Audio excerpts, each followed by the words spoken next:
High guys, good morning and welcome back to my vlog channel. কেমন আছো তোমরা সবাই? তা আশা করছি তোমরা সবাই অ্যাজ ইউজুয়াল জাস্ট ফাটাফাটি আছো অ্যান্ড আজকে দিনটা তোমাদের সবার খুব ভালো কাটবে। তো আজকে হচ্ছে 1st of August, আজকে আমার মেয়ের 6 উইক্সের ভ্যাকসিন। তো সেই জন্যই সকাল সকাল রেডি হয়ে গেছি। সায়ন গেছে নিচে গাড়িটা বার করতে, আর আমি ওকে এখানে রেডি করে পুরো একদম রেডি। জাস্ট ঘুম থেকে উঠিয়ে রেডি করলাম, তো ওই জন্য হালকা একটু ক্র্যাঙ্কি হচ্ছে। সো টেনশান তো আমার ডেফিনেটলি খুব হচ্ছে, যদিও we are opting for painless vaccine. But আদেও কি ব্যাপার কি বৃত্তান্ত কিছুই জানি না। 10:30টার সময় অ্যাপয়েন্টমেন্ট ডক্টরের সাথে। তো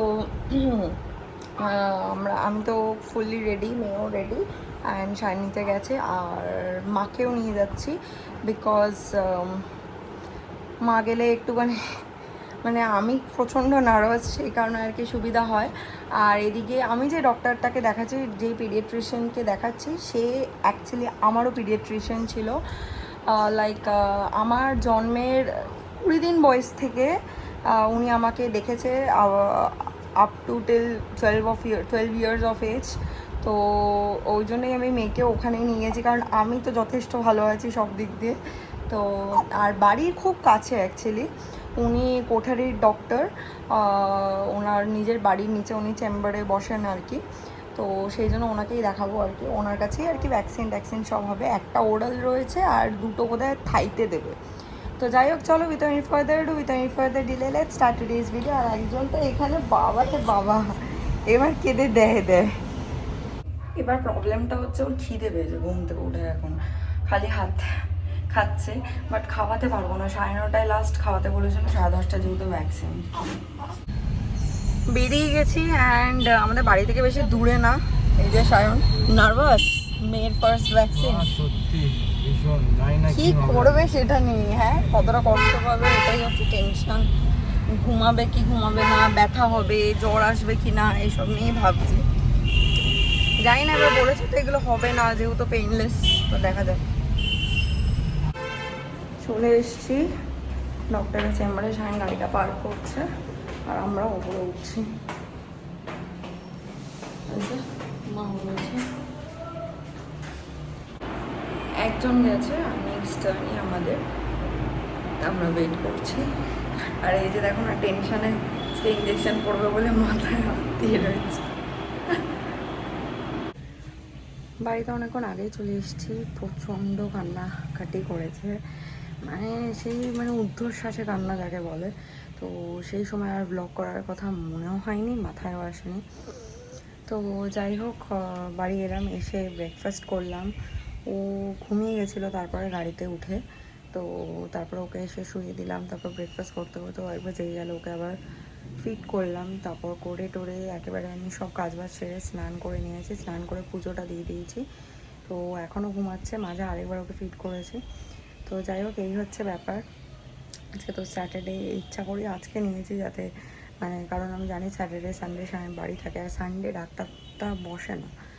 যদিও we can connect him through phone যদি কোনো প্রবলেম হয়, বাট ওই আর কি, সায়ন যেহেতু বাড়িতে থাকবে সেই জন্যই স্যাটারডে নেওয়া, যাতে কোনো অসুবিধা হলে আমাকে হেল্প করতে পারে, বা ও যদি খুব কান্নাকাটি করে বা ক্র্যাঙ্কি হয় সায়ন যাতে সামলাতে পারে। তো যাই হোক, আমি আস্তে আস্তে কথা বলছি যাতে আমার হালকা শব্দ যাতে ওর কানে না যায়, আর ব্যালকনিতে এসে ব্লগ করছি। তো যাই হোক, চলো এবার লাঞ্চ করে নেবো। সায়ন যাবে এবার স্নানে, ও স্নানটা করে এলে দুজন মিলে লাঞ্চ করে নেবো তাড়াতাড়ি করে, আর নাহলে ঠিক প্রত্যেক দিন ও আমার লাঞ্চের সময় উঠে যায়। সায়নও স্নান টান করে চলে এসছে, এসে ও এখন হচ্ছে না, ও কিছু আমি ফুল রেখে দিয়েছিলাম, তো ও ঠাকুরকে এখন সে ফুলটা দিচ্ছে। এবারে দুজন মিলে আমরা লাঞ্চ করে নেবো, কারণ মেয়ে এখন অবধি ঘুমাচ্ছে। যদি উঠে যায়, কারণ প্রত্যেক দিনই আমার লাঞ্চের টাইমেও উঠে যায়, তারপর আমাকে ওকে কোলে নিয়ে খেতে হয়, খুব ডিফিকাল্টি হয়, তখন তো কেউ থাকেও না। আজকে তো সায়ন আছে তবু, তো যাই হোক একদম কুইকলি খেয়ে নেবো। আজকের লাঞ্চের মেনুটা তোমাদের দেখিয়ে দিই। এখানে রাইস রয়েছে, ডাল রয়েছে, গাঠি আলুর দম রয়েছে, আর রয়েছে এখানে ট্যাংরা মাছ, যেটা আমি খাই না। হালকা ফুলকা একটু ক্র্যাঙ্কি হচ্ছে, আমি খাইয়ে দিয়েছি, বাট একটু ঘ্যান করছে, সুতরাং সায়ন এখন কোলে নিয়ে ঘুরছে, ঘুমিয়ে পড়ছে, বাট ব্যথা হয়ে গেছে, উঠে উঠে যাচ্ছে। High guys, good afternoon. কালকের পরে আর ব্লগটা কন্টিনিউ করা হয়নি, বিকজ কালকে ওই ধরো 4টে সাড়ে 4টের দিক থেকে ও কান্নাকাটি স্টার্ট করে। মেবি হয়তো ওর একটু ব্যথা হচ্ছিল, তো ওই থ্রাম্বোফব জেলটা তো দিয়েছি, কিন্তু তাতেও থামছিল না। তো ডক্টরকে ফোন করলাম, উনি ক্যালপল ড্রপস বলে দিল, কফটা দিতে হবে। তো ওইটা ছিল না ঘরে, তো ওটা সায়ন গিয়ে নিয়ে এলো। নিয়ে আসার পর ওটা দেখাতে, তারপরে ও আস্তে আস্তে আস্তে আস্তে শান্ত হয়েছে। তারপর কালকে বিকেলে রুবাই এসেছিলো ওকে দেখতে, সেই সব কিছুই আর মানে ব্লগে ক্যাপচার করা হয়নি আর কি। তো যাই হোক, আজকে হচ্ছে সানডে, আমরা পোস্ট লাঞ্চ আমাদের বেরোনোর কথা ছিল তো 2:30-3টে, কিন্তু বেরোতে বেরোতে একটু লেট হয়ে গেছে। আমরা বেরিয়েছি ধরো ওই 4:15-20 থেকে, অ্যান্ড বেরোনোর পরেই বৃষ্টি স্টার্ট হয়ে গেছে।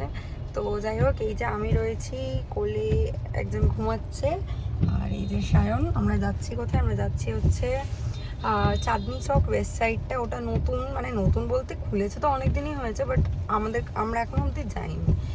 তো কারণ যাইনি বিকজ ওটা খুব সম্ভবত মনে হয় 1 বছরও হয়নি, বল সায়ন খুলেছে? হ্যাঁ, ওই তো ডান দিকে 1 বছরের মতন ওরকমই হবে, এক্স্যাক্টলি তো বলতে পারবো না। তো এবার তখন তো আমি প্রেগনেন্ট ছিলাম, যাওয়া হয়নি। তো যাই হোক, এখন আজকে আমরা ওখানেই যাচ্ছি, কারণ কামিং উইকে সায়নের বার্থডে। তো ওই পারপাসে ওর জন্য আর কি ড্রেস নিতে আর কি, জামা প্যান্ট কিনতে। তো যাই হোক, চলো, আশা করছি দেখতে তোমাদের ভালো লাগবে। ওই জায়গাটাও আমার মানে খুব দেখার ইচ্ছে, বিকজ বড় ওয়েস্ট সাইডটা। তো ওয়েস্ট সাইডের হোম সেকশনটা আমার মানে পার্টিকুলারলি খুব দেখার ইচ্ছে, কী কী কালেকশন আর কি। তো চলো, আশা করছি ভালো লাগবে, দেখতে থাকবেন, সঙ্গে থাকবেন। এদিকে কোনো বৃষ্টিই নেই, পুরো শুকনো কটকটে, আকাশে মেঘও সেরকম একটা নেই, মোটামুটি অতটা নেই। আর আমরা প্রায় চলেই এসেছি, কারণ এখান থেকে চাঁদনি চক আর বেশি দূর না। এবার যদি এখানটা স্ন্যাকের এই নিচটায় যদি জ্যাম না হয়, তাহলে তো 2-3 মিনিটে ঢুকে যাবো, তাই না? এই যে ওয়েস্ট সাইড, আমাদেরকে ঘুরিয়ে আসতে হবে না সায়ন? এই যে এই ওয়েস্ট সাইডটা চাঁদনি চকের মেট্রো স্টেশনটার আগেই হয়ে গেছে। এতক্ষণ আর ব্লগ করতে পারিনি, সায়ন তো জামা প্যান্ট দেখছিল আর আমি শপিং করা তাড়াতাড়ি করতে হয়েছে, আর মাঝে মাঝে মেয়ে কেঁদে উঠছে। হ্যাঁ, একটু ফ্র্যাঙ্কি হচ্ছে, এত লাইটস ফাইটস, তো লোকজন দেখতে তো পাচ্ছে না, বাট ওই আর কি। তো যাই হোক, চলো এখন বেরিয়ে যাচ্ছি। এই ওয়েবসাইটটা হিউজ, এখানকার হোম কালেকশন, সব থেকে বড় কথা হচ্ছে এখানকার মেকআপ কালেকশনটা আমার বেশ ভালো লাগলো। আমি এর আগে ওয়েবসাইটে লিপস্টিক ইউজ করেছি, তো বেশ ভালোই। তো আদার অত কিছু দেখার আমি টাইম পেলাম না, কারণ ওকে আমি এতক্ষণ এসির মধ্যে রাখতে চাইছি না।